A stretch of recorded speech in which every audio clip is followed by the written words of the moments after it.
compensation offer Okay. is to provide you with, I guess, technically it's a counter to our counter, but I mean, basically it's us saying, hey, we're bringing forward an additional $200,000.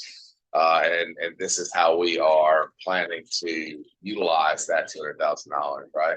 But it's not intended to be a counter to our counter. It's really intended just to say, okay, this is where we're at, where we stand, so that you guys are aware. It's not built in. We've already committed the extra money, so we're saying here, this is where we're at. So I want to pass this to you, and it also includes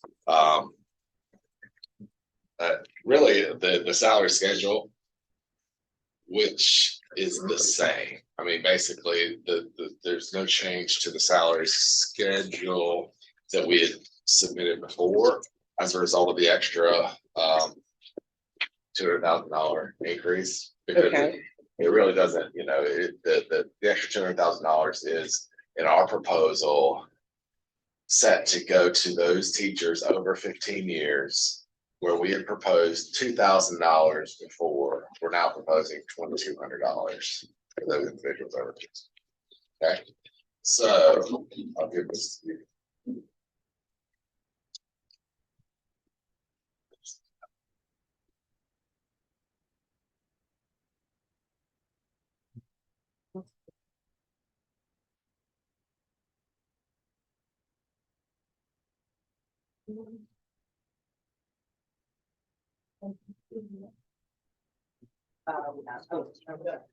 So really, just when you get it, it's exactly the same as the previous offer. The third bullet, except for the third bullet has been changed from all teachers with 15 plus years of experience will receive 2,000 to all teachers 15 plus years will receive 2,200. Okay. Okay. Okay, yours. Okay.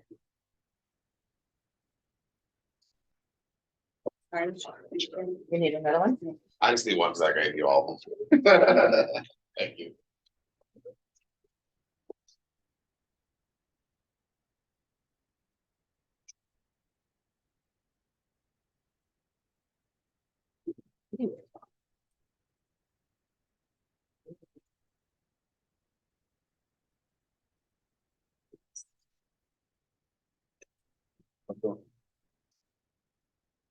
Is the first bullet point the total compensation offered? That should also be changed. It should. Yeah. To It'll be an additional $200,000. 3.98. Yeah. I apologize. I was laser focused. I'm making sure that.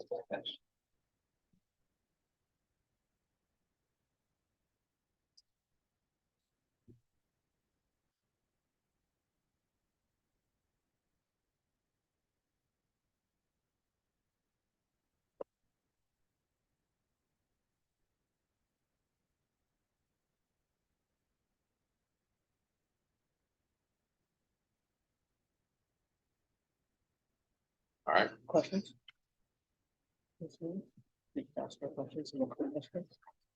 Yeah. So beyond us sort of level setting that initial offer to you guys, my understanding is you guys have some items that you're going to bring. Yeah, we really have back today. Just two main questions. And Tim's going to come around with. So these are the two amendments that have been passed this year in the budget. And we'll specifically focus on the first one, the 5,000 function in salaries.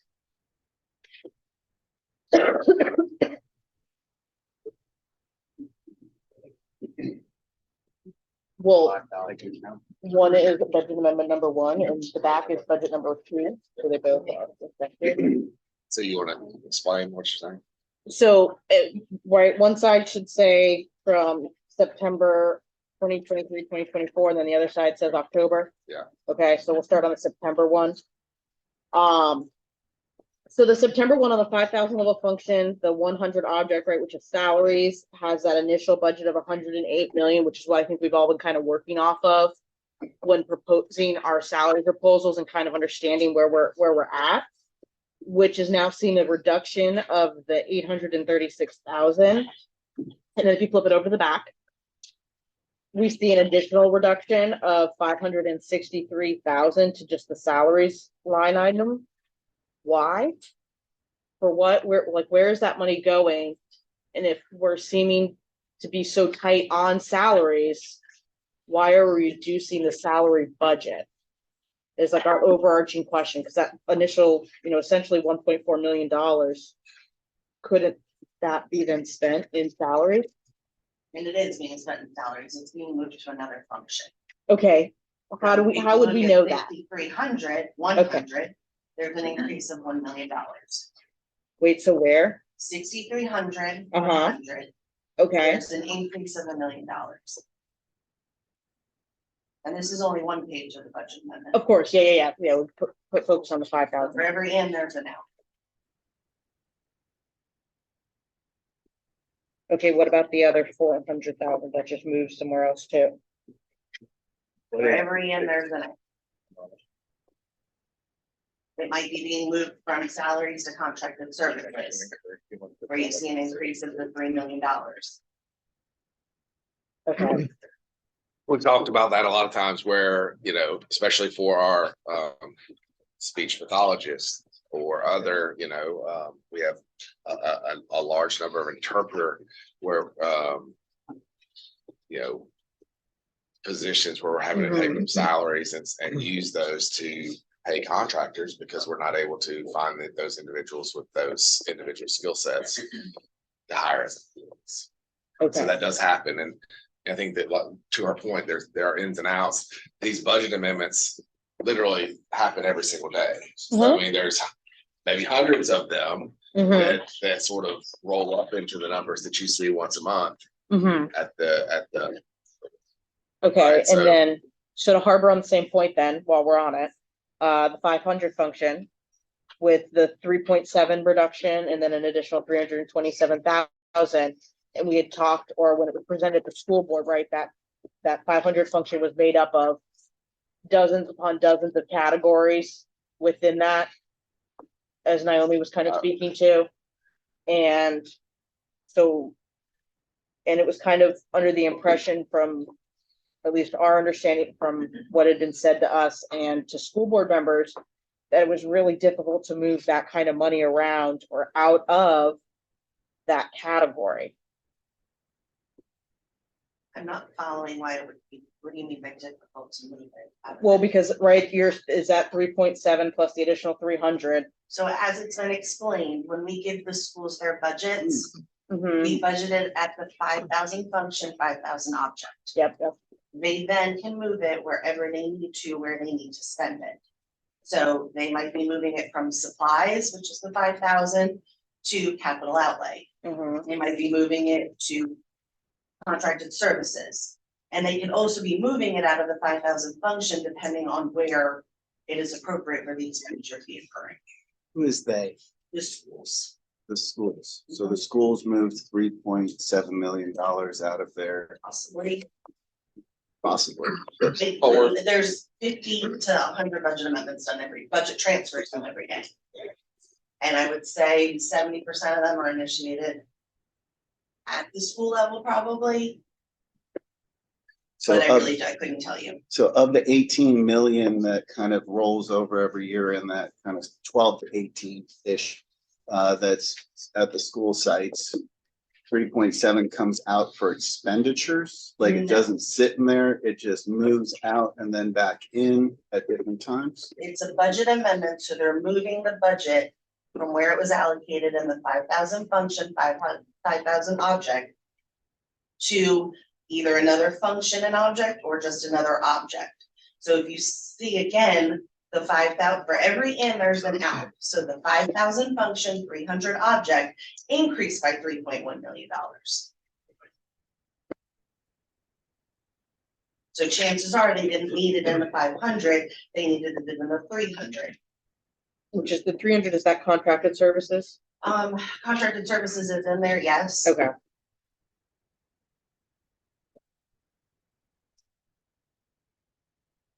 So what? So many questions. So last year when we tried to increase the salary of our ESC specialists so that we wouldn't have to contract out, what is the, I guess, loss in revenue for contracting out if we had just implemented a different pay schedule? I don't know the answer to that. But I mean, we are still actively negotiating that piece, right? We've talked about it. We talked about it the last time we were here at the table. And you know, I think that we still have, it's a very complicated issue, right? We're still willing to discuss it. And you know, I know that as a district, we've met internally here recently to try and develop a plan that will work for all of our professionals. You know, and I don't think it's as easy as just having, I think that originally the thought process is, yes, we'll just have a professional scale that applies to all of them. I think it's that easy. And so we have a work group that's internally trying to figure out what's the best way to approach it.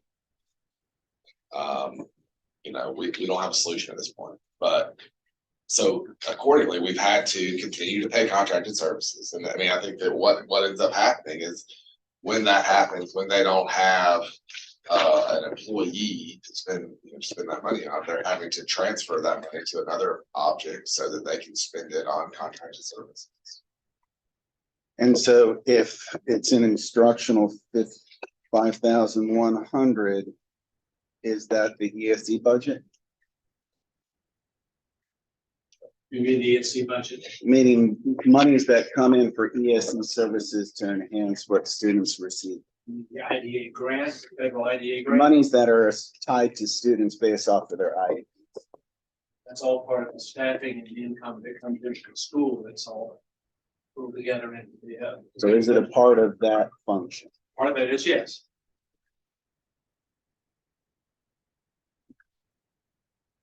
So the main thing that rubs me the wrong way about this is that I asked in 2 bargaining sessions ago or something, this was kind of explained, and I said, oh yeah, so 5,500 is a dump pot where just a bunch of extra money goes in because we don't know exactly where it needs to be budgeted. And then as there's a need, it comes out and gets rebudgeted.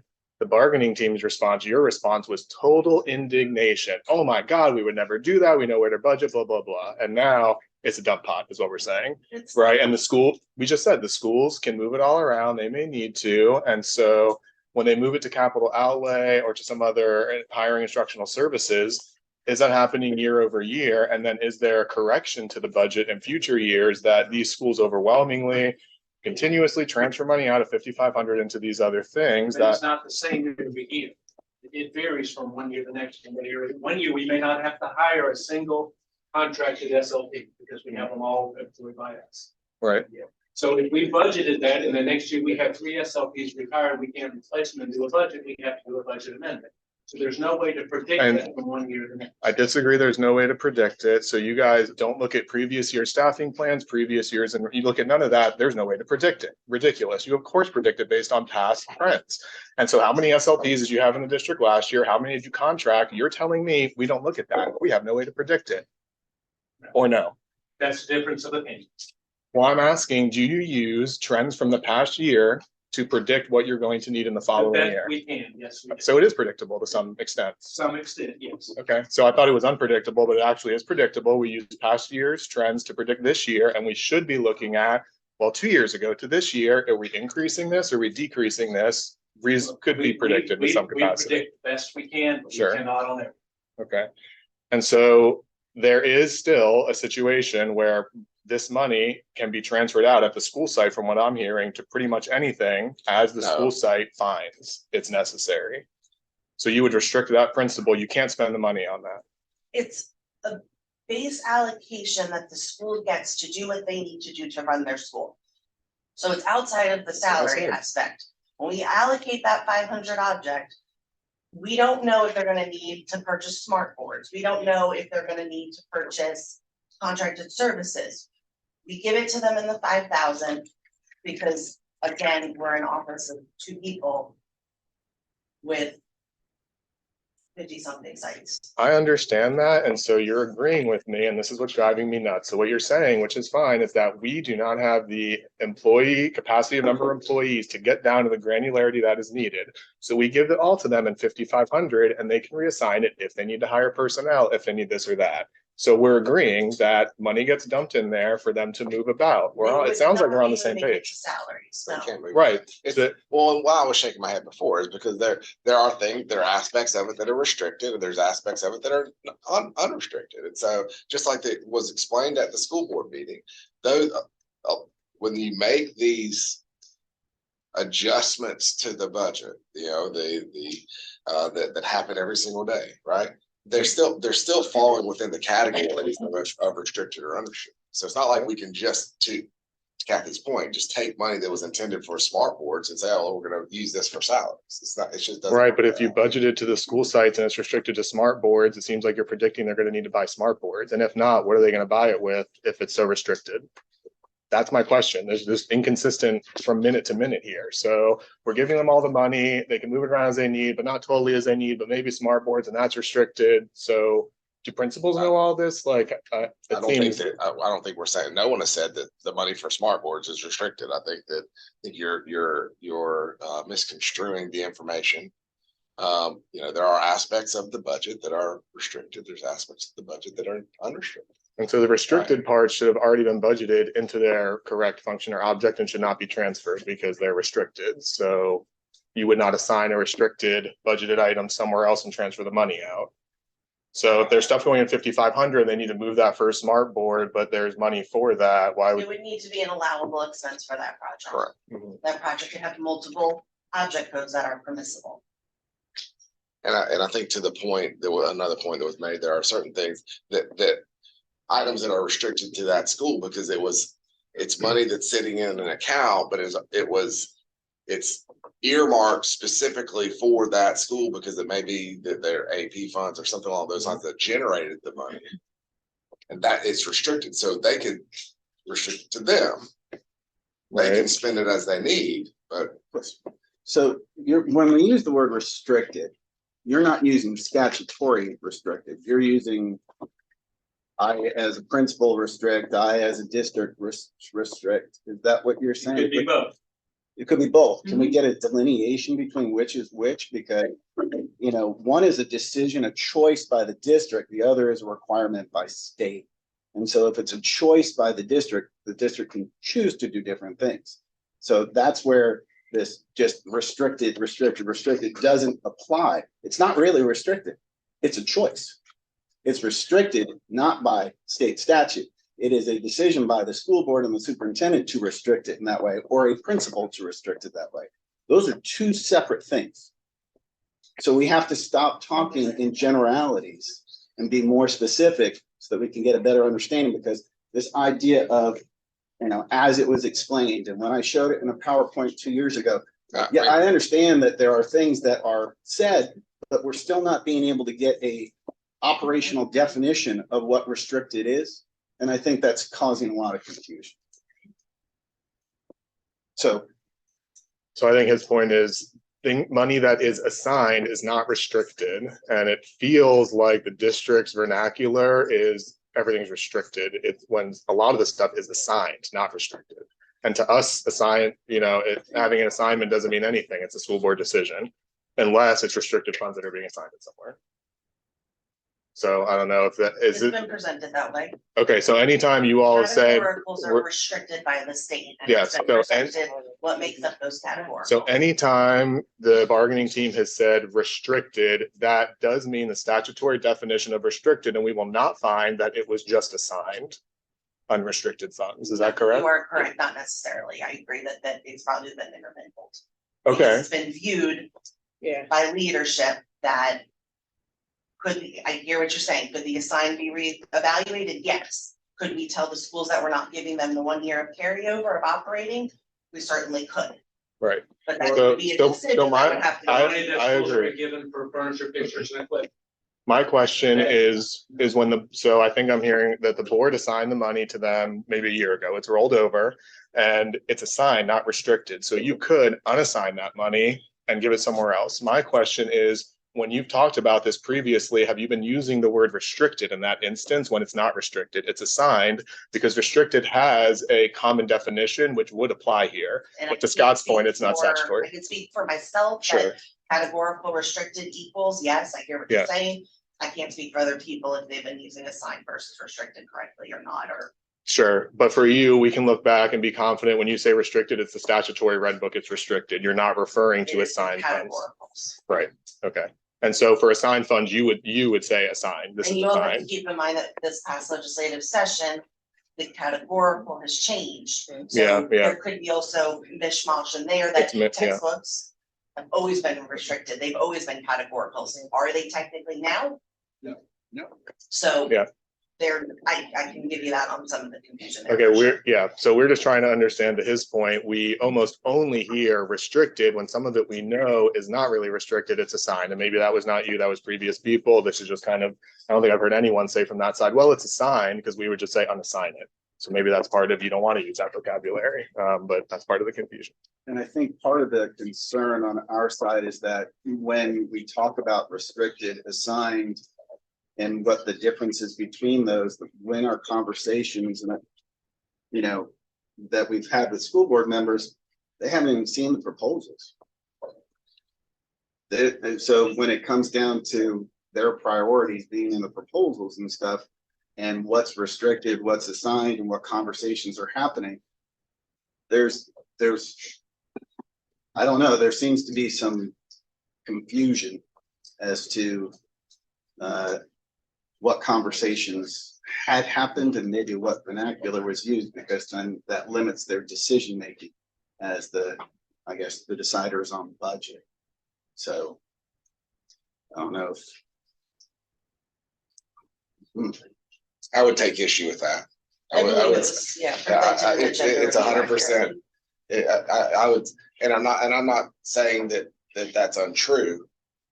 What I would say is that, you know, we are vested with the authority to negotiate from the board and from the superintendent, right? And we start with the big number at the top, and how we get to the distribution is subject to bargaining, right?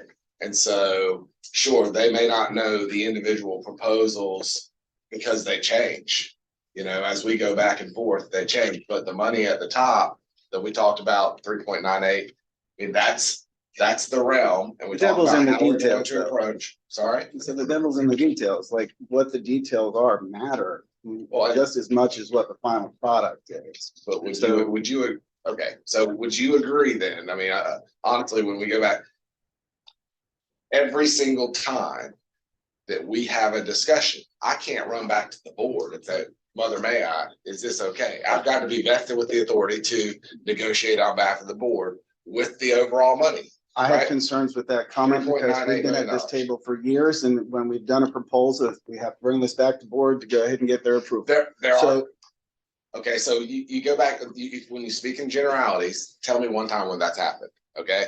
There are times when we do have, when it's going above our authority, like right now, I'm authorized $3.98 million. That's where we're at. If you ask for 5 million, then yes, I have to go back to the board and to the superintendent and say, are we willing to go to 5 million? Right? But within the $3.98 million that has been, you know, $4 million is on the table right now. So I take issue with the fact that we haven't put forward a reasonable offer, right? First and foremost. But no one said anything. $4 about million reasonable is on the table. So as we go and we talk about how we're going to distribute that $4 million, that is the subject of this bargaining session. And if you guys have proposed $7.5 million, we've come back and we said, no, we don't have, you know, we're not prepared to spend $7.5 million this year on this area, right? Very different distinction. We don't have and we're not prepared to spend. No, okay, so to be clear, we're not prepared to spend $7.5 million on salaries this year. We are prepared to, because there are other things that have to be paid for, right? there are, going back to the categorical pieces. Some of those things where you're saying, oh, we'll just take this money that's only assigned and is not a categorical and reassign it to salaries. We still have to pay for textbooks. We still have all of these things that have to be paid for. We've talked about the fact that we have the end of the ESSER money coming. We've talked about the need to continue to employ the guidance counselors and the social workers. That's a big chunk. That's a huge chunk of change, and we don't want to be, basically eliminating those positions. What we feel like is that the $4 million, $3.98 million that's been put on the table is a very fair offer. So, and this is not by any means to go after anything that's a school site in terms of what budgets and things are like that. But when we say that we have other needs and we have habitually $12 million rolled over every year, when we know teachers are paying for their own copy paper, pencils, the things that they need for their classroom. But it's about assigned, unassigned, restricted. Those conversations, those words matter when you have those conversations with the school board, not just the end result number. And so that's part of what our concern is do we have a clear understanding of what is restricted, what's assigned, and what can and cannot be moved? And to say that we're trying to address needs, there are needs now. For 12 million to get rolled over every year, that's a lot of money, as the school board indicated.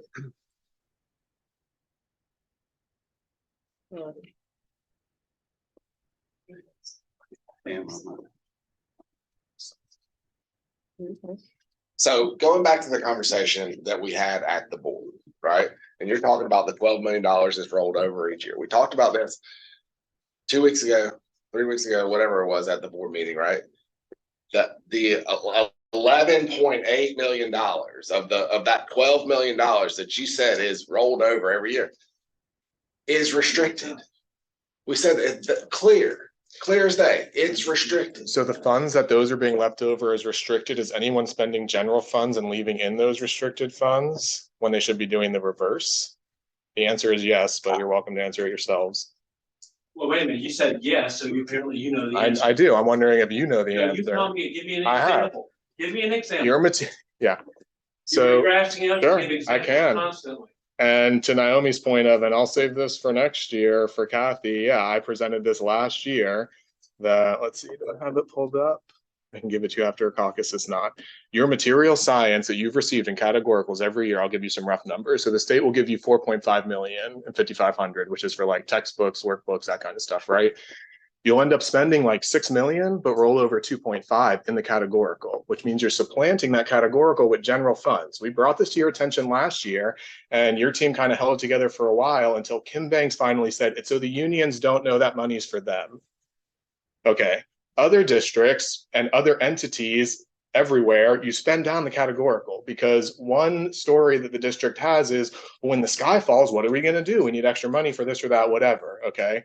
So let's say DeSantis tomorrow says we're not doing textbooks anymore. We're PragerU state. Okay, that's what we're doing. What's your plan with that categorical money? It's not going to be spendable, right? So why would you let the categorical money stay in there and roll over year after year? Every year for the past 6 years, you have done this. The numbers are there. It's all in your AFR and DSP. So you do it every single year. And have been told we don't supplant anything. It's not a secret that it happens. And why? Because other districts spend down every categorical they can to zero before they supplant general funds. You may not spend every categorical to zero, right? If you get 4.5 million, maybe you're like, we got a textbook adoption in a few years, we got to keep 2 million from this, whatever. That's not what's happening here. You're spending more than the categorical every year, and you roll over categorical every year. Why is that? How do we spend more for rolling? Because you supplant it with the general fund. You spend. That's not supplanting. You have a categorical that you should spend on X. Okay, you spend a fraction of it on X, and then you take general fund money and spend that for the rest of your X expenditures. That leaves in the categorical X amount. Okay, choose the word you want. Why is the categorical money not being spent because had that have been spent, that leaves general fund money, at least $2 million every year that could go into salaries or anything else. And the jig was up when Kim Banks said outwardly, it's so the unions don't think that's their money. And then she left a few months later. Well, the textbook categorical doesn't exist anymore. Legislature got rid of it. In the past 6 years, every year, you have had a categorical amount of money. You have spent beyond that amount total in that function and object, yet you have rolled over categorical money. Why is that for the past 6 years? That's my I question. still don't understand how we're overspending but rolling it forward. Your categorical is $4 million. You spend 6 million in that category. You can choose if you're going to pull that money from the categorical or your general fund. You overwhelmingly for 6 years have been pulling money from the general fund for at least part of it. You do not drain that categorical any year for the past 6 years. You So have then not done we're it. Not over, I don't understand how we're overspending it Be- if we're rolling it forward. You're overspending from the general fund is the point. But how do you know that's tied to that categorical? Like, how do you Because know that we're it's buying- reported each year how much you spent in the categorical, your annual revenues in the categorical, your rollover in the categorical. You look at it from year to year, you can subtract columns and see the difference. Well, if the amount you spent in this category was double of what you brought in as categorical revenues, how would you have a rollover in that category at the end of the year? Then where are we overspending it? How do You- you know that what we're doing with the money outside of the categorical is going towards? You're spending it textbooks? within the category with general funds. I can show you after the caucus. I can bring it up and give you the data if you want. I presented it last year and it was pawned off until we were told, well, it's so the unions don't think that money is for them. When did that happen? I do not, I've been at every single one of them. I do not Lively. remember Kim Banks Room ever making that 218. statement.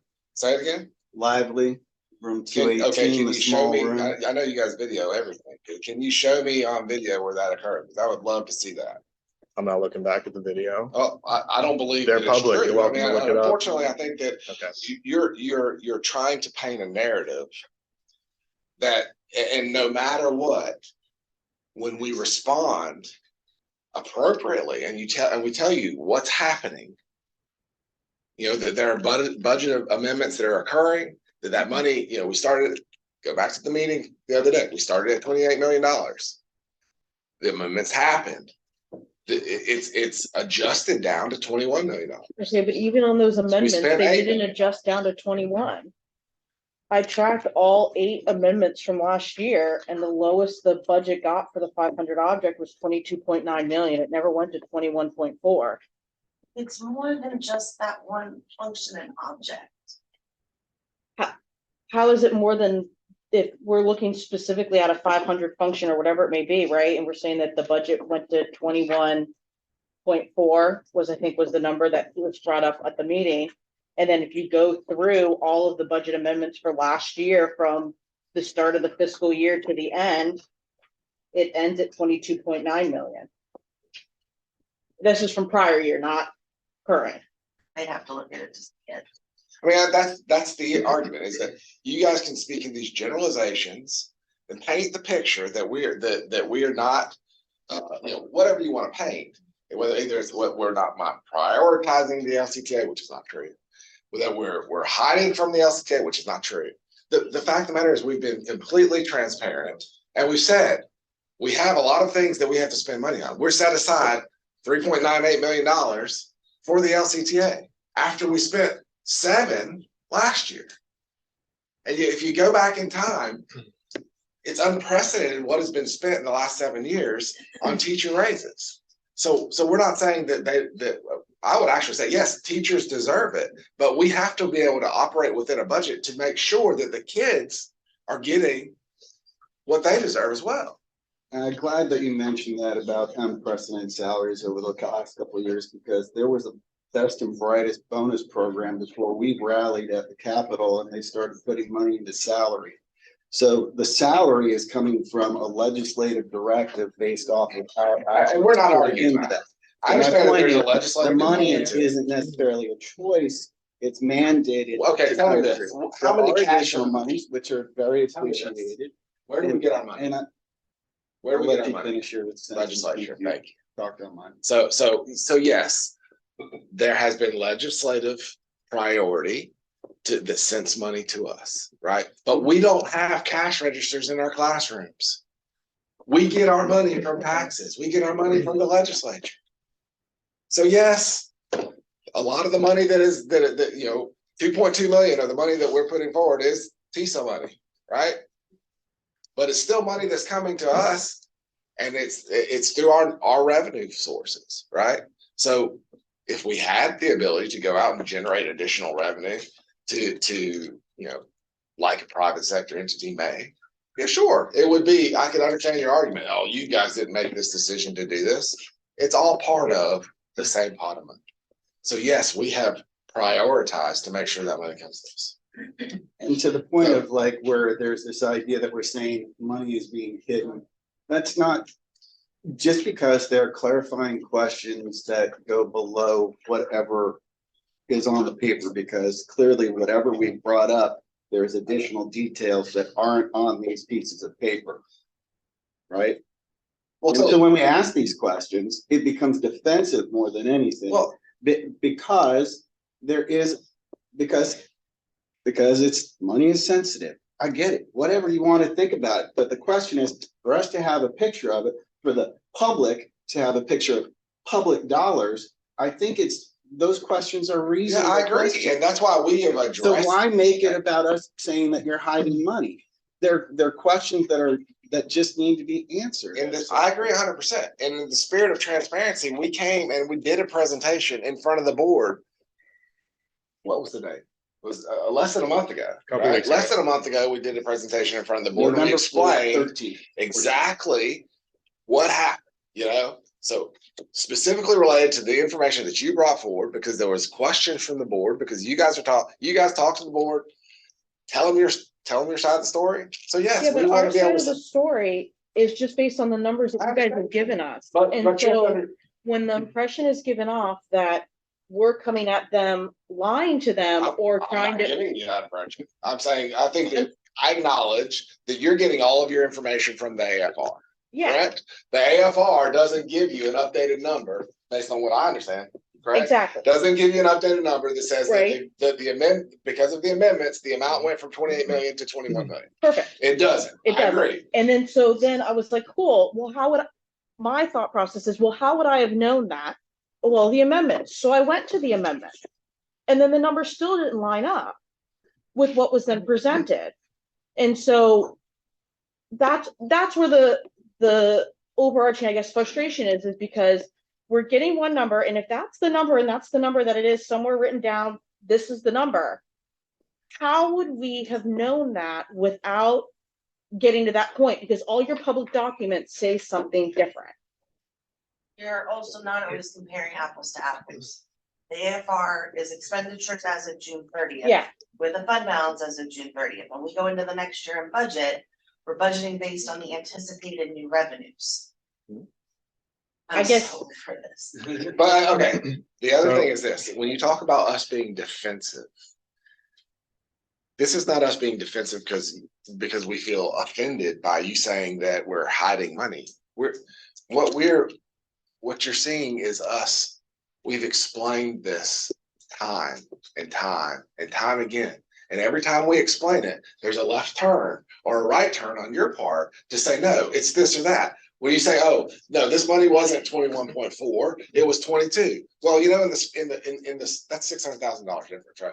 In the span Oh, of it's a 1.5. $106 million budget, that's a fairly small variance. But like right? LESPA's only looking for But- a million, so that's almost all the LESPA raises. So you're right that at the district level, it can seem like a lot, but when you get down to the individual proposals of your individual units, $600,000 is a lot I'm of sorry, money. I don't mean to interrupt No, you, go but ahead. I would even go back and say, if you get down to the minute details, that $600,000 will disappear.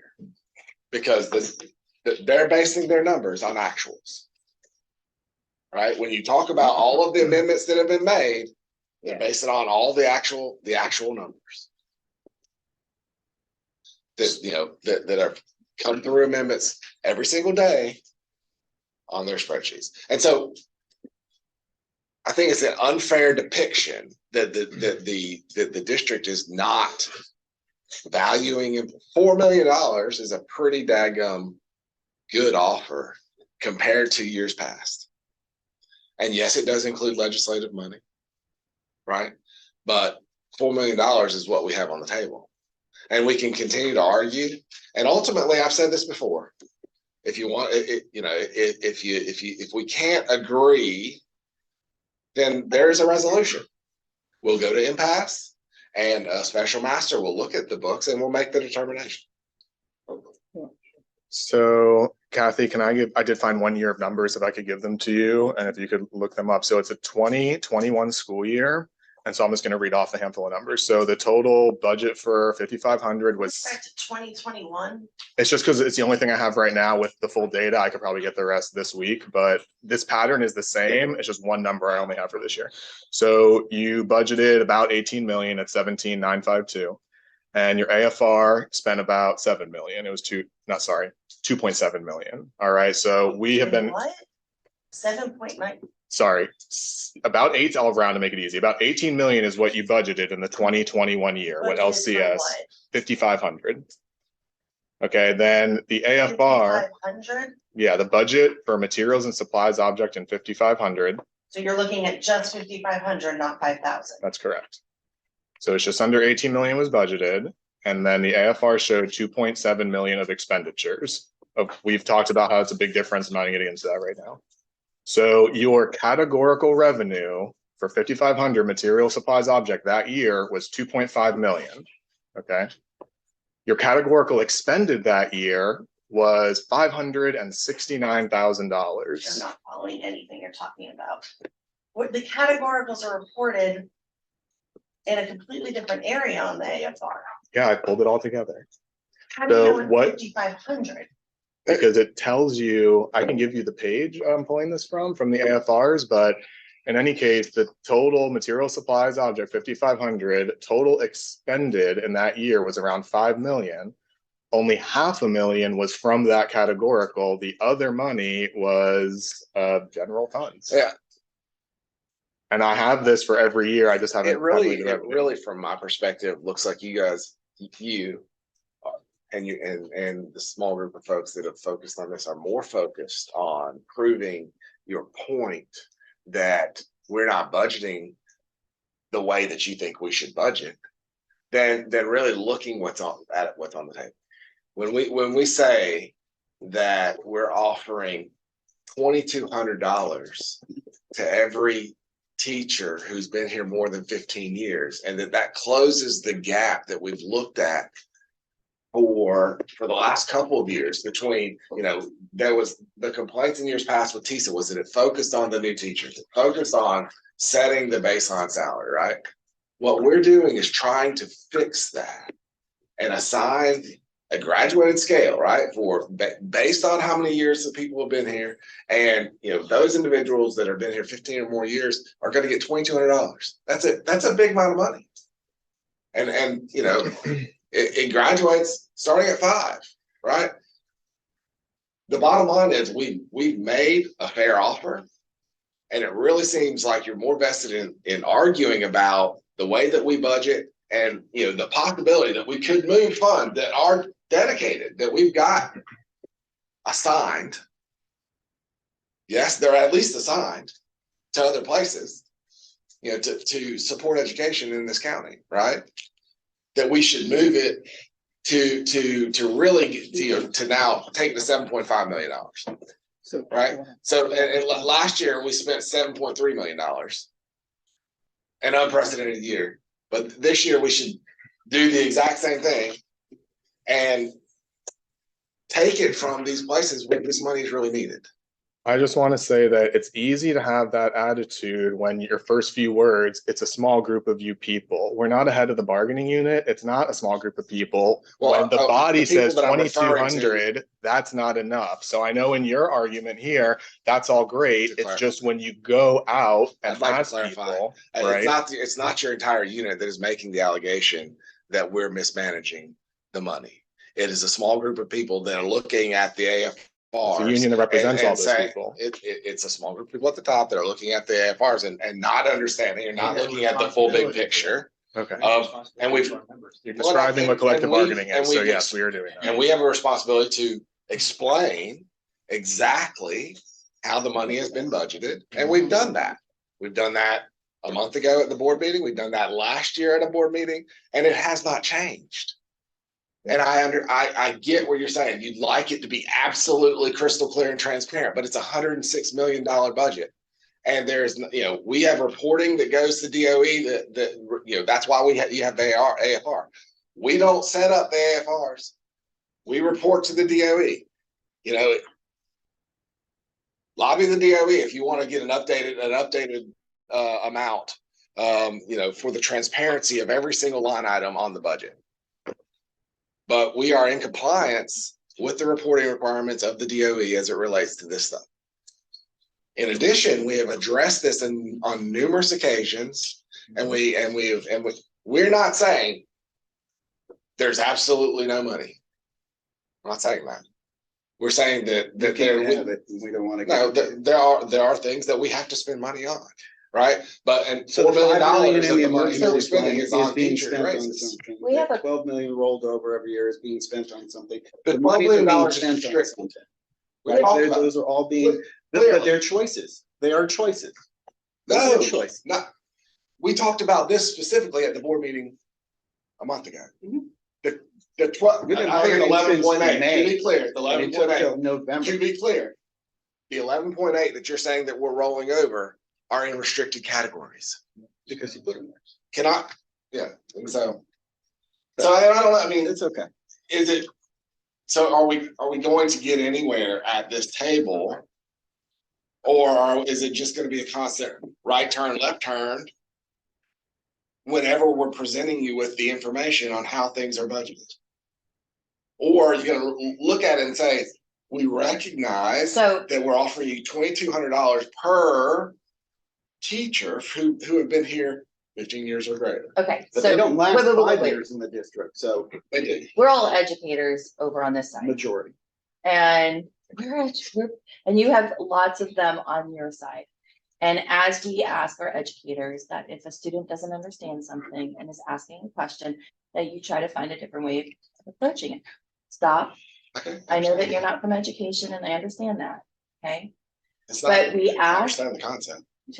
Okay, so when we ask the question and we're still not having the clarity, okay, we don't let our students sit there in frustration.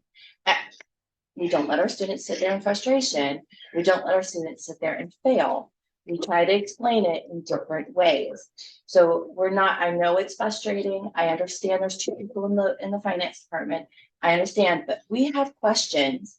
And as a paying tax citizen in this county, we'd also like to know if you're moving $3 million out of salaries, moving it to curriculum and instruction development, who's doing that curriculum and instruction development? Where is that going? Are you adding that to more staff at the district level? Or are you not giving it to the teachers that are at the school site? That's the questions that we're asking. We're asking, you're saying that $3.7 million is being moved out of one categorical. We're asking, okay, where is it going? She said it's going to 6,300. We look up at 6,300 and it's more padding at the district. What are you talking about with padding at the district? I know I can honestly say that the padding at the district that you're talking about does not exist. To clarify our question, the money that was moved into 6,300, what is that being used for now? Because it's could be used for a bunch of things in that category, Yeah. right? It's curriculum development, but First of like all, the literally 3.7 what? That you're talking about that came out of the 500 object of 5,000. You can also see the 300 object that went up $3 million. That's where the money went. So what is in there And that's being that's spent on? contracted services. Right, specifically, like you've hired SLPs from Talk of the Town, like that's what Kim's asking. She's like, Yeah, simplify things. It's not, like, the amount of intricacies in it. It's to the point that you wanna come sit in my office, like, there's only so much we can I have literally done that with CFOs and communicate, and I'm at a.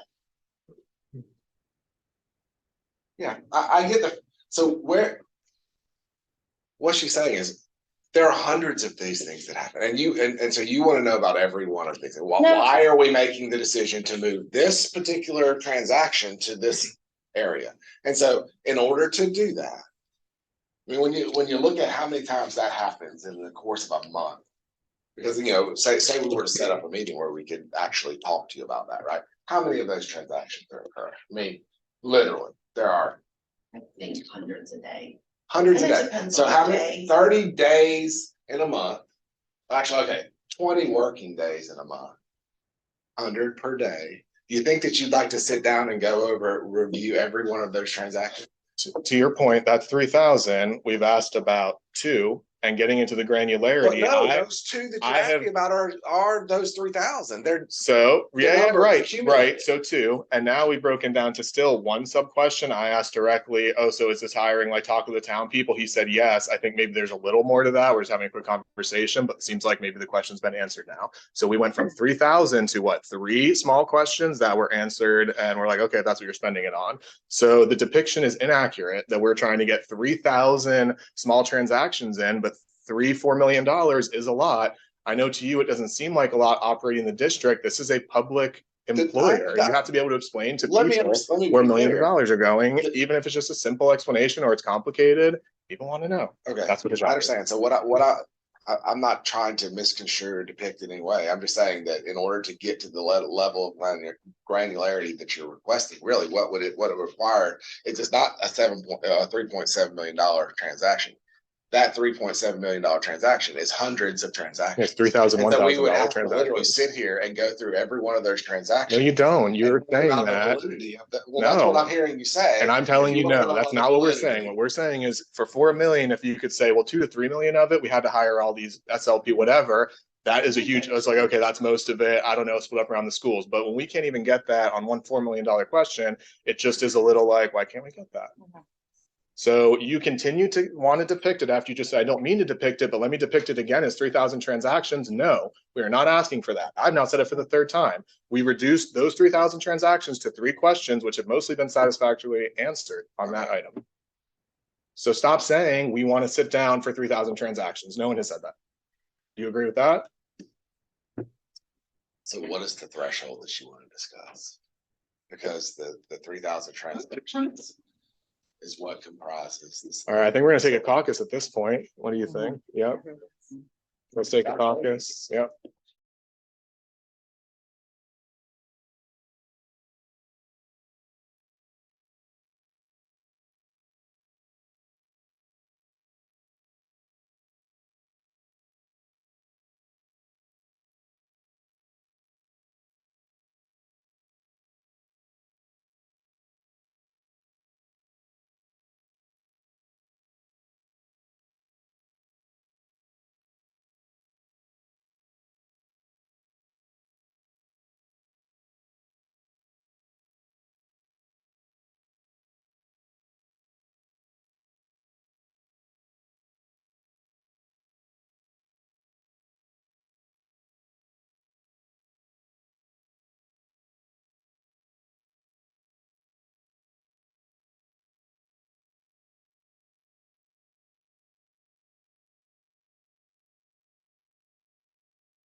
Right. I wanted to shift a little focus off of compensation for a minute to some of the language. We had passed, right now, I think we have 3 outstanding articles that included supplements, Article 3, 10, and supplements.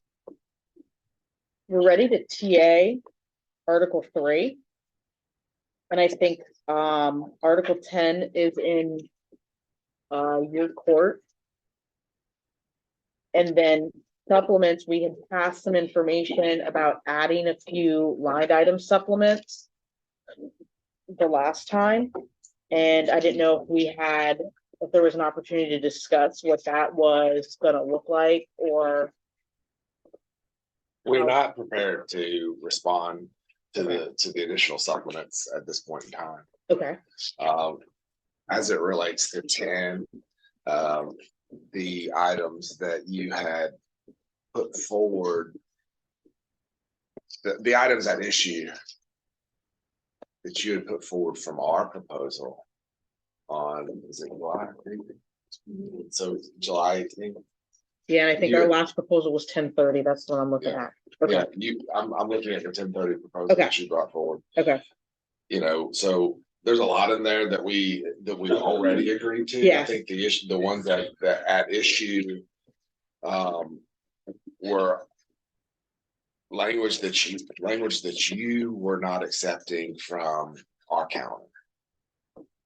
Okay, our initial counter. So this has been countered and countered and countered and countered. yeah. Okay? So language that maybe you had crossed off that we You had crossed, uncrossed out. like we countered back to you, specifically 10.02 B. You crossed out where it says no record in a personnel file which is confidential and exempt from inspection and copying pursuant to applicable law shall be disclosed except as provided by applicable law. You crossed that out. That is not something we're willing to. We feel like that is absolutely necessary. If law requires that a personnel file be exempt and confidential, we can't share that. And so we proposed that language back to you guys Mhm. originally for that reason. And so what we would say is we want our proposed language to be in there, or we need to go back to current contract. Okay, on that particular item, right? What are the laws? Like, are there any laws that make files exempt? Public record laws, For example, the most recent year's evaluation, 119. that, Okay, yeah, so I'm giving her an example. So the most recent evaluation for all of you is sealed to each other. You can request your evaluation from last year. I cannot get that. Correct. So that's just an example. I cannot make a public record request for your evaluations from last year. Good job, Chris. oh, so are we not, okay, but are we not reading this as us requesting our own documents rather than someone else requesting the documents on our behalf? Right? What would make me, Well, your own document wouldn't be confidential and exempt Yeah. from you. yeah, which is why I thought that line would be irrelevant then, Irrelevant, yeah. because isn't it about It's the, relevant when it comes, I mean, I think that this line, it has to approach and address both the employee requesting their own and other employees requesting a file and just Or the any general other citizen. public. Yeah. Yeah. Requesting it, which is why we included that. okay, so this But is it's now, not their contract. yeah, so this is now expanding outside of, Well, all we're saying is that we're going, so as it relates.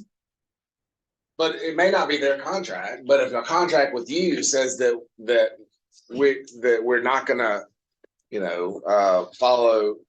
So no record in a Well, that personnel wouldn't file, matter. which You is confidential and exempt. This is saying that, we don't have to disclose it if it's confidential and exempt, right? We have a Right. contract with you, someone else requests it, but because of your contract with you, we aren't in compliance with the law. But I think by what you're saying is that you could just tell that person the law says we can't give it to you. You wouldn't need this anyway. Correct. And honestly, we could do that without the language, which is very key. Right. Or it could be like an example of a fitness for duty. So even though the employee was sent for fitness for duty, that record on that employee actually belongs to the district and not the employee. So if they did a public records request for it, that is the employer's fitness for duty record. So there are examples that Mhm. you could use that apply to just the employee.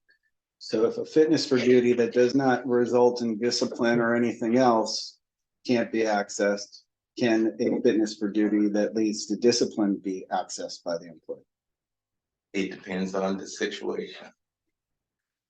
Right, it depends on the situation, but that record itself, because that is the district's provider. Right, It is but not if the the district chooses to employer. take an action based off of that, then the employee should have a right to know what caused. But it that to- action wouldn't be considered discipline. If the employee. He's saying if discipline Right, results from right, it, right, then I'm saying. would the employee have access? Yeah.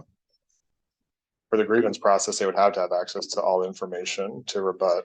So it really doesn't apply to that either. 'Cause- But in that case, it You may have, wouldn't be- you may have it wouldn't access be to it illegal. under another principle of law. but Right. not Correct, necessarily yes. public records. Right, And all we're saying is that in instances, we obviously have to comply with 119. Yeah. And, there are exemptions within it. And if for some reason someone in your unit or outside of your unit requested information that was confidential under 119, we have language in here that clearly articulates that we are not required to provide that. And so, yes, you are correct. We don't have to have this language in order to comply with the law. We can strike it. We can go back. That's why I said we either want our proposed language or we want to stick with current contract. Right, yeah, and we don't. So that you're countering back, that's what your counter back is. Correct. Our counterback, well, I'm having discussion at this point in time. Okay. I'm not prepared. I'm not giving you anything necessarily today. I can. But I'm talking to you about my response to the proposal that you guys, or our response to the proposal that you guys gave us the last time. Okay. We'd like to get moving with this bargaining. We'd like to go ahead and start getting some things. So can you give us 3 minutes to caucus? Real quick on that. That Sure. discussion. You want Do we have Anything more? else I've got before? more. Oh, good. let's go Yeah, yeah. through We've got them all. more. Yeah. So Much of it's already green. in 10.04, Yeah. you guys have read the language that you're proposing at the end that says if an employee is a victim of theft in the course of the legal performance of his or her assigned duties, unless such loss is covered by insurance or reimbursement, or reimbursement is obtained from other sources, the district will reimburse the employee the amount of the insurance deductible. That's not something that we're going to, that we want to. So you would just strike We're it. striking, Perfect. Okay. remove.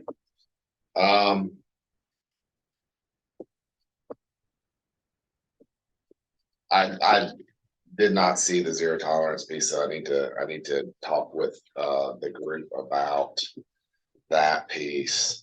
I didn't necessarily have a problem with 10.05 classroom control, classroom discipline and control. Support and assistance shall be provided within a reasonable time frame and last as long as needed to mitigate the situation. Don't see any problem with that language. Additional support and assistance may be necessary after a disciplinary in the classroom. The teacher and administrator will work collaboratively to provide appropriate resources to the student in the classroom. Don't see a problem with that language. The zero tolerance, like I said, I need to talk about because I'm It states that. sometimes colorblind and can't see it. And It's all then- green. You can just Yeah, already green. it's the red that I'm probably distinguishing from the black, but maybe we make it, I don't know, some other color. That's why we've underlined it for you. It's not. Is it? It's not. It's Not not. unlike- No, it is elsewhere. We normally remove. Gotcha. I think it was originally struck and we unstruck it. 10.08, removal of a student from the classroom. This is another situation where we had proposed language that you guys then altered. And what we would say is that we need to have it read the way that it was originally proposed on 7/18 or current contract. When you're talking about 10.10 Oops, sorry. Yeah, where it says, Oh, 8.1? Hold on, let me find it. real quick. I can find the current, but I just want to make sure we're on 10.08, we're number 1. Correct, Oh, okay. Yeah, that's fine. that is correct. Yeah. Just to the point of the student removal, do all school sites have the committee as outlined in the state statute for review of student removal from the classrooms?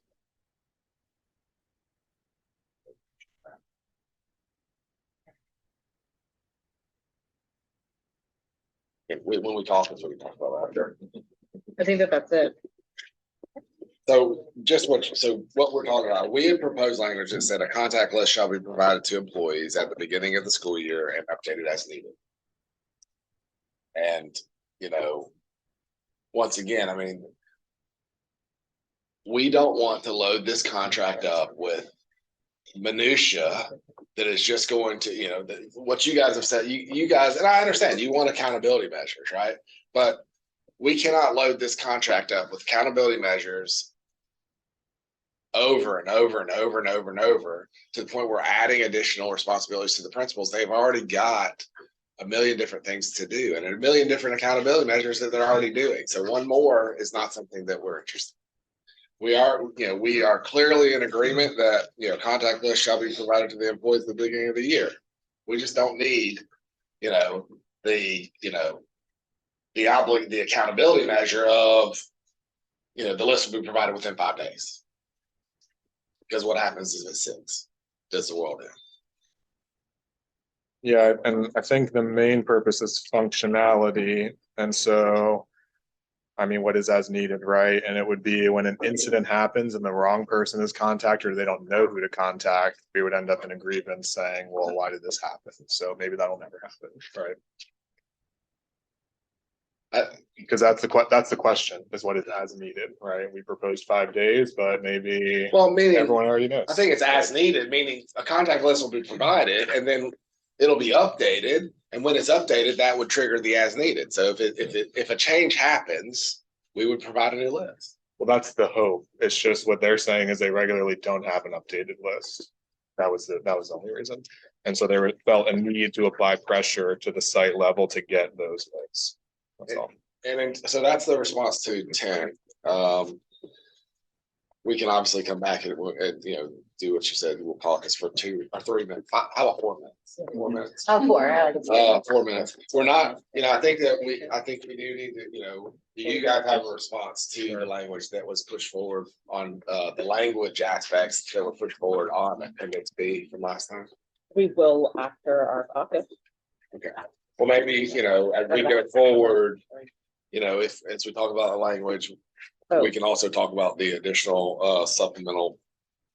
And then, positions. do you have access to Article 3, the proposal for 927 from you all? It was, I do. I think we're ready to create that. Should be addressed in procedure, not necessarily in the contract. It is a statutory requirement, as you indicated, but at the end of the day, this is not, I don't know that the language is all of that concerning, but we do feel like it should be addressed in a procedure as opposed to contract. And so I want to walk back our agreement to it. So I would argue that basically what we would say there is no to 1 and 2 current contract language. Also, as it relates to 10.06, if there is an injury, if there is harm caused to that teacher, they have access to workers' comp leave for that situation. We are not in a position right now where we want to add language to the contract that says that the leave will not be taken from them if they decide to take leave.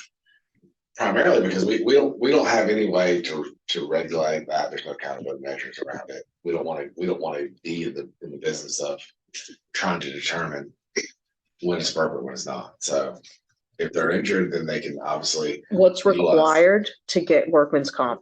Like, what if I'm hit? What do I need to do to get workman's comp at that point? Do I have to go to a doctor? Yeah, you would go to the doctor. So, and I never had to file. The principal get the form and- Yeah, I've never filed for this, so I just don't know what the process if you've got an allegation of harm, whatever that could be physical, it could be, emotional. You know what I mean? It could be, if a situation has impacted me to such an extent, the argument could be made that, it impacted you emotionally. The doctor's willing to say, yes, there's a harm caused, then we're gonna go with the doctor. And that person will get that leave. But we're at this point in time, we're not willing to agree to the language in 10.06 zero tolerance under A1 and A2. I think that's the red area. So Yeah, that is the red. but okay, so I guess I didn't allow you to jump in first for those, but you can go ahead and respond. Are we still okay with our response? So is there a policy for the? You said it would be a policy, not contract language, and it could be either. Or procedure. There'll be, and that's in 10.05. Right. Classroom discipline and control, that we would address this through procedure. Is it a universal procedure? Everyone picks their own, like, what's the procedure? Procedure is done at the district level. Is there a procedure in place? In progress. When will the procedure be finalized? Our goal, we are currently working on the student revisions to the student code of conduct and those accompanying procedures that will go with it. We have a deadline to have submission into DOE by April, so it will be prior to that. Okay. Once again, we don't want language in this contract to ultimately tie our hands on the procedural aspects, right? So that's one piece that. Well, the contract is to do that. That's the whole purpose of the contract. But you don't get to make that decision unilaterally. No, no one's saying unilaterally. Just if it's going to be in a procedure, A equals A, B equals B. It's the same thing.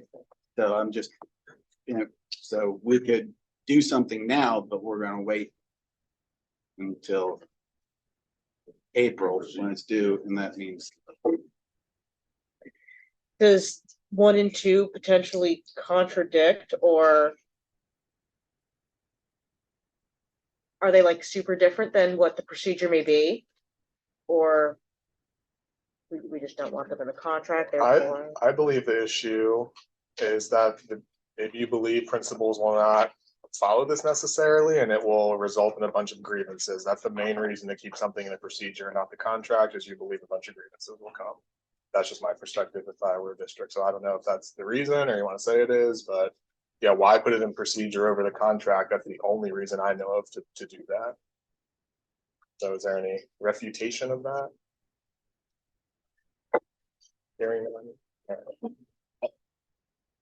What I'm saying is that, I don't think, I think that there's validity to, we don't want to provide language in a contract that is going to result in, unnecessary grievances. However, I think that first and foremost, what we're trying to do is make sure that we're able to administer our disciplinary process in accordance with our management right. Mm-hmm. So that's why we want to set that in procedure, as opposed to agreeing to give up that management right by putting language in the contract. But if the management right is in agreement with what we are saying, which it seems that way since the policy or the procedure is going to be. So what if we decide we want to change it? Right. We can't do it unilaterally. Right. Right. But we talk. Correct. There's a rationale. Tell me the last time where it was, let's make this change. And there's changes all over the teacher transfer week. We talked about it. We had some good results. There you go. So,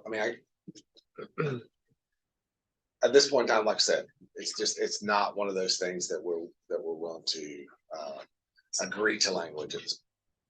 Okay. Maybe in the future, once we have a procedure in place, if appropriate, we would be willing to approach it. And I think this is quite sensitive for a number of folks, particular case, in fact, where someone was assaulted at a school and it's been over a month before a final determination to the person has been provided what's going on. I inquired about it last week or before the break and everything. Is there, I think what we're trying to do is the reason why we're trying to put things in the contract is, like you said, so that we all have an understanding of what the process, procedure, timelines and things are.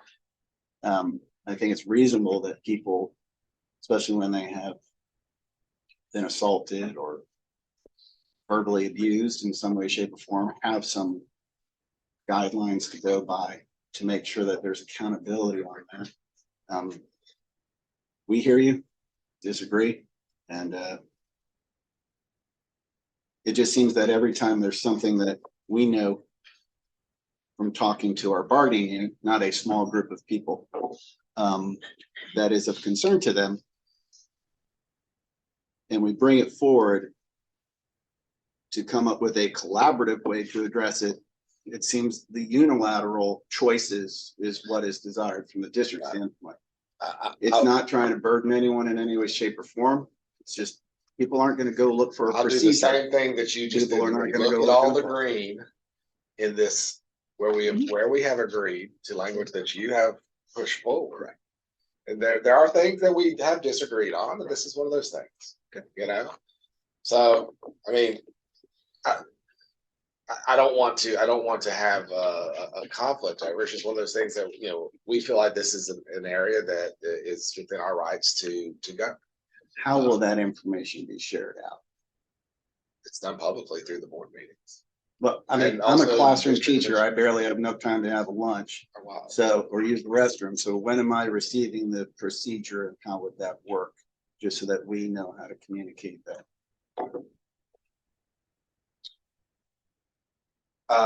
Usually when there is a policy update or a change to a procedure, the policy owners communicate that to those individuals, those employees that will be impacted by that change.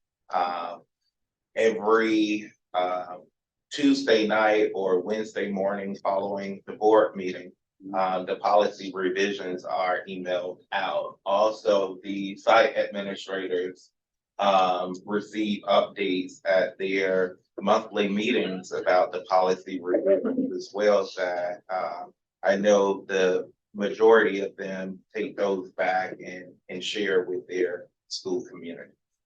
Is there something we can do to make sure it's not the majority of it all? Yes, and that it's not something where please make sure review your procedures. A lot have been updated. You've got to go do some homework, like just a little more targeted to whatever those changes are. And of course, the board meeting agenda is posted on board docs. The policy manual is also posted through board docs as well. So this is what we want in the contract, because it's a one-stop shop to look at all this stuff rather than having to go to 3 different places. So And then also, I that mean, would be our. at the beginning of the year, each year, we're doing in-service where we cover our policy, relevant policy and procedures, those kinds of things. It's all out there. Teachers are required to go through that process.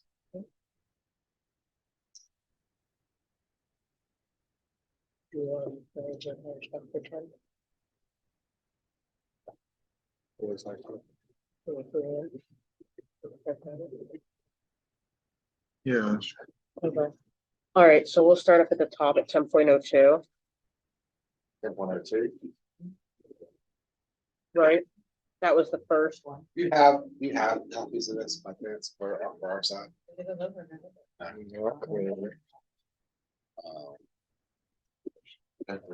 I'm looking at it on my computer from 10:30.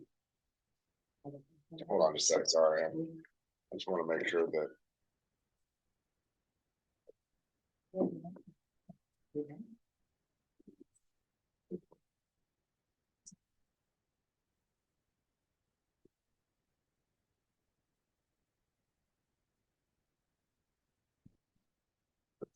June 30.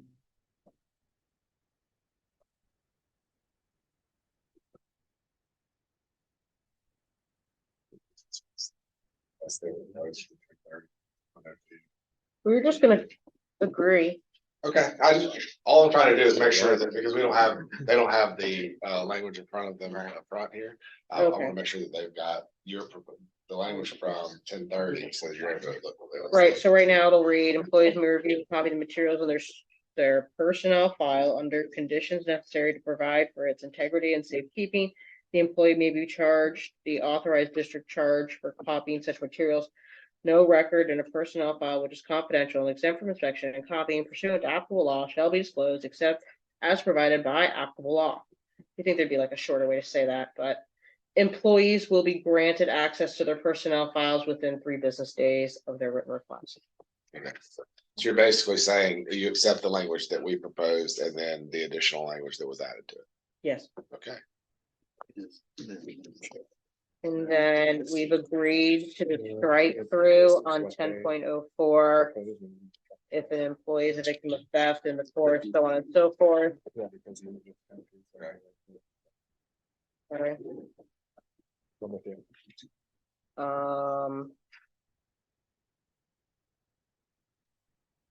Okay, and then it was 10.08.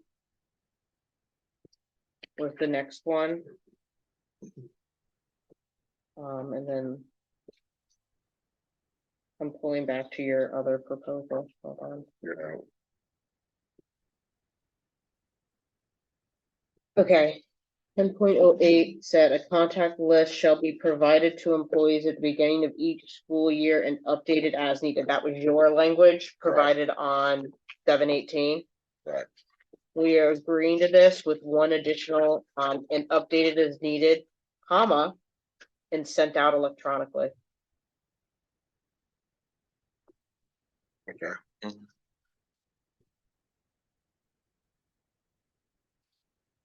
Yeah. That.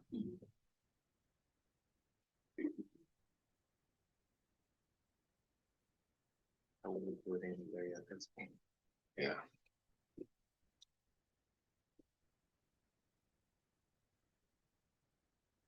I think that's everything, yeah. Okay, I'm looking at 09. That was all green. Right, okay. Okay. I think that that's everything. I mean, as far as your response to what you just said, I think that. I wasn't. We don't have a. Yeah. Yeah. I mean, Yeah, do you want to, for housekeeping sake, I mean, I think obviously we're gonna want to try and meet again soon, right? Yes. We can have this prepared to TA the next time we meet, so we. Yeah. We'll all be on. This As discussed. 3, and then we'll have a formal response to B, the language in appendix B, sorry. Yeah, so. We talked a little bit about the additional supplements that were proposed the last time. And, I think that at this point in time, we're not in support of formally adding those, and sort of changing the context where unspent salary supplements should be reassigned as necessary. I mean, I think that what that does is creates quite a bit more of a budgetary impact, right? There's quite a bit more commitment to the overall supplements budget when you add that context. Now, we do firmly believe that in instances where you have steel drum or agriculture, that we have processes in place currently that allows for those people to receive supplements. Mr. Sihili over at Raw Middle School, who takes giant drums and puts them into a travel U-Haul to at least 10 performances throughout the school year, I think gets $600 or $900 for the year. Nowhere near what a director gets. Nowhere near what a band or choral person does. I think it's reasonable to recognize individuals that do that and put those in the contract, as we did beach volleyball and other things that came up like lacrosse and things. So, I mean, we would like for you to strongly reconsider that on some of those issues that are on that. These are like program based Yeah, things, the right? The problem school is has the program, the it's not school has the necessarily. program. But so the problem is when you include the language that's in the first bullet, that you can take the unspent salary supplements and reassign them. So then Take that part out. A line item piece within supplement B. Well, okay, so I understand what you're saying. We're still, you guys are bringing back more information, more counters on B. We're still working on B. We'll take that in consideration. It's not that we don't think that individual is, worthy of receiving the supplement. The issue is the other implications it has on our total budget, right? And I do think that, taking the first bullet out really sort of limits that, right? But also Scott can speak to our ability to use others in similar circumstances where use academic supplements or other supplements to address those individuals who are not specifically addressed in. We understand that, but it's inconsistent. It's academic. I mean, each site, because every site doesn't have the same, clubs or different things going on. So at each site, I know when I was at Fairview, I mean, we had a committee and we would meet and academically decided from the math team down to from the dance team to different groups to different school. And they, the committee decided which groups and, would give what percentage of that supplement. Okay. So is it okay? Site-based I'll decision, let you finish. on academics, how they were split up, as they are for all the schools with academics. So would you be amenable to putting all the supplements into a single pot and letting the schools decide how much a football coach gets, a basketball coach, a director, team leader?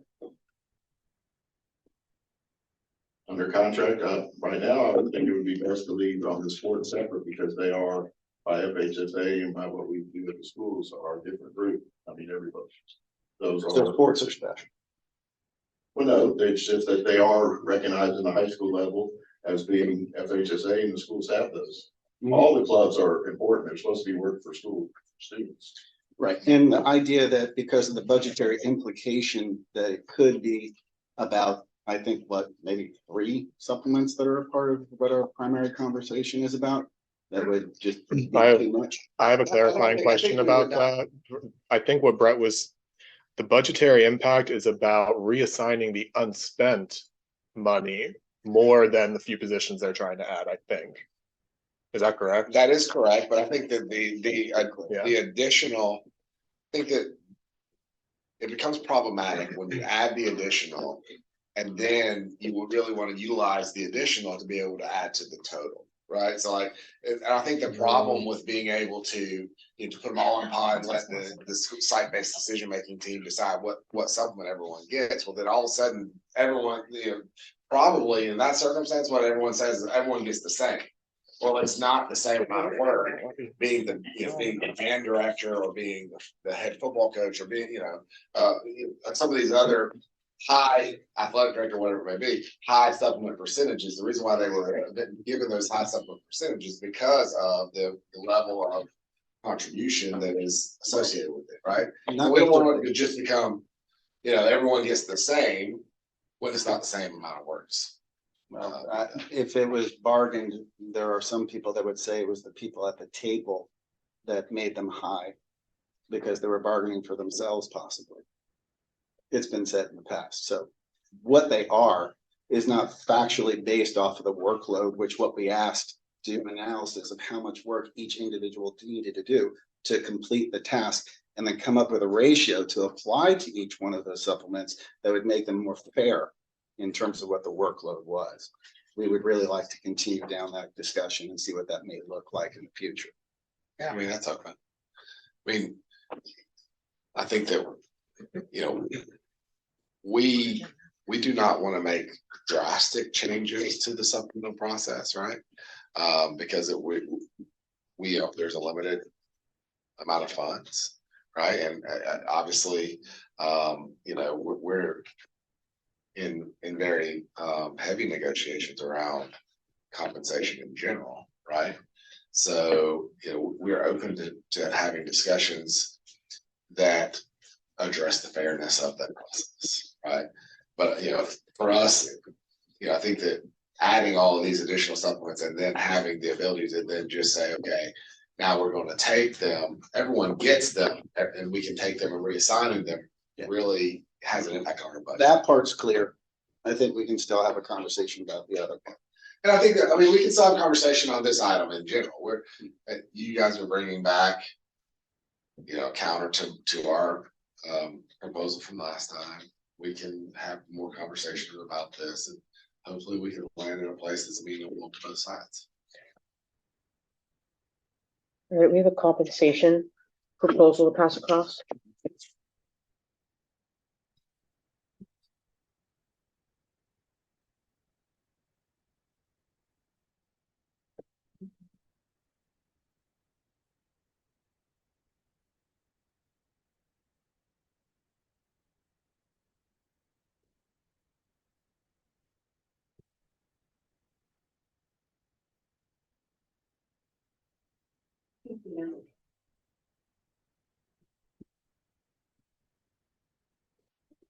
All right, so we've come off the 7% raise down to a 6.5% raise, which still beats inflation by 0.1%. Which is ultimately our goal, is keeping up with all the expenses that have incurred to our unit and to everybody, but specific to our unit, the cost of healthcare, the cost of all of our things. And we think that at this point in time, this is what we can present that still honors what our bargaining unit has been going through financially. And with the 6.5% raise across the board, it totals 6.9 million. So it comes down a little bit. And what is the district's thought process? Like, your raise right now is a flat dollar amount on shifting to a percentage. Like, if this is the number and we magically agree to find $7 million, right? Let's just say that that's what we get to. And we have it Well, presented as a percentage, and you've always come with flat dollar amounts. How far are we apart on the structure of the raise? Forget the dollar value total, but the structure on how this is put together, because we strongly believe in that percentage system. We've said all along, in this year and last year, that the structure is completely up for negotiation. We've presented the structure in a way that we feel like is a fair approach to what's happened in years past. That's the reason why we've really focused heavily this year on trying to provide additional monies to those individuals with 4 years of experience, because those individuals were left out in the law, Of course. that dictated how the TISA money was spent the last 3 years, right? So you would take if it came down to being $4 million and shift it to a 3.75% offer across the board? We would have to do, so like, okay, I don't know that I know for a fact we are not adverse to going with an across the board percentage increase. But it has to correspond with the $3.98 million that we have to present, right? So to be honest, we looked at this option, and the percentage, is not near 6.5%. Yes, no, I know, it's 3.75 across the board. So if we would be open to doing an across the board percentage increase if it fit within the confines of the offer. Now, one of the problems that we have is that it's very hard to, one of our underlying priorities is to get to 47. We want to get to 47.5. So if we're able to get to 47.5, reallocate the money to a percentage across the board, I know for a fact that it will be something we can do, as long as it's within the overall cost of 3.98.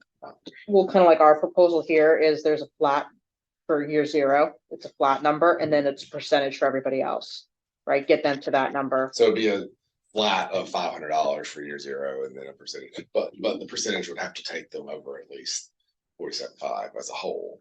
But that's not an issue. I mean, I think that what we were looking at, it's not our preference, because we don't feel like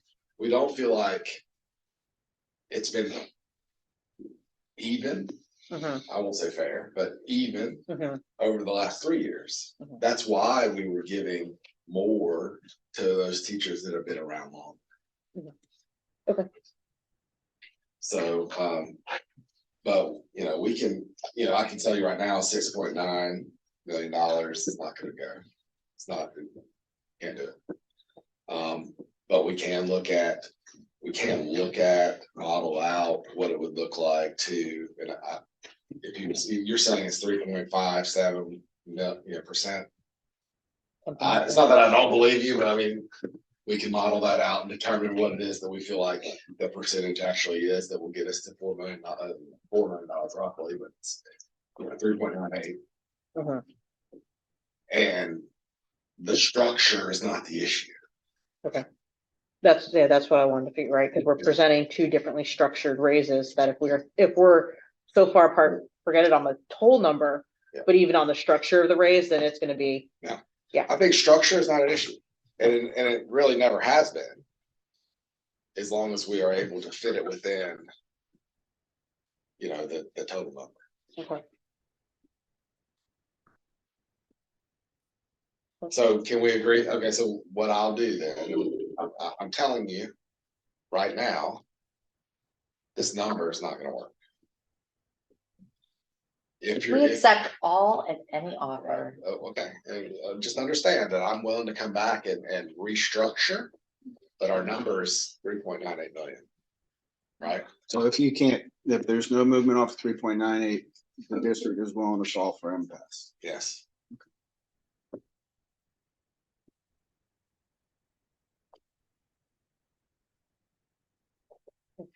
Am I willing to call for it right now? I don't want to do that. But the bottom line is we're very, we're set on the amount that we're spending. And it has gone up from where we started. We can do different structures, but I don't want to just spin our wheels. Right? So if there's no chance, I would, What if we shifted the 1.4 million that was moved out of the instructional salaries and budget amendments back into salaries to make it a 5.4 million? I'm not going to even respond to that. We've explained. I know that, I'm genuinely over and asking. over again that those changes, those amendments were appropriate, and that we did not take that money out of, salaries. And okay, so I'm If we did, it's asking because we genuinely, needed not to- as okay. facetious. I'm Okay. asking genuinely, not as facetious. I'm saying that the money was lined item at one point, at one point, the district was comfortable spending 108 million in salaries. And since then, we've had to make budget amendments for what has the been budget deemed amendment appropriate. was to change that $1.4 million to contracted services or something else. That money has been spent in those other areas to offset the salaries, right? So I guess that's what I'm saying is I don't want to. We've addressed that issue. We're open to having conversations, but we're not just going to continue to spin our wheels over and over and over and over again on the same topics. Okay. Okay, but that's all from us today. All right. Thank you. I would like to try and get back together soon before the break if possible. Yeah, let's take it to this calendar. At least to determine, we'll look at the structure and come back and if you're not able to do something, I don't want a lot of time to pass. I'd rather us be able to jump on this.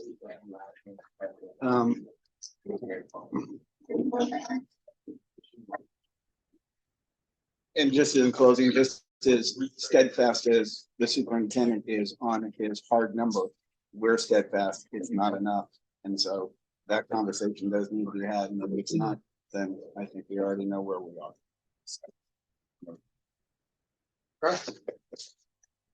Said you wanted a date before the break?